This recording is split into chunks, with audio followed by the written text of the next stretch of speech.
नमस्कार। आज डिसेम्बर मास 8 तारिख रविवार। आज सुविचार अत्यधिक कौनसी किछि भी भल नुहे, अति शब्दटा ही खराब। तुमको केते लोक चिन्हिचंती यह महत्वपूर्ण नुहे, काहींकी चिन्हती यह विशेष महत्वपूर्ण। जीवन क्षणभंगुर, यह उपलब्धि करी समस्त प्रकार द्वेष और कलहरु क्षांत हुआ। भविष्य में काम आसो भावी कौन अलिया आवर्जना को घरे ठूल करी रखंतु नाही। विजेता लक्ष्य उपरे ध्यान दियंती, बाधा उपरे नुह।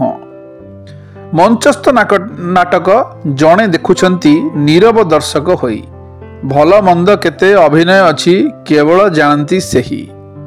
निज पक्षरु कथा हेबा थरे बंद करी देखिबो अनेक आपणार पर होई जिवे, सत्तरे केही काहार नुहे।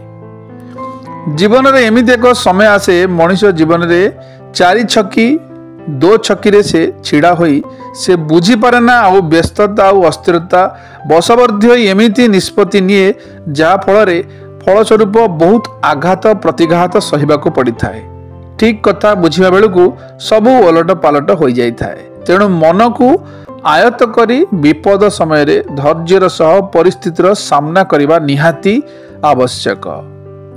चेहरा को समस्ते सुंदर करती हेले कहीं हृदय को सुंदर करती नहीं।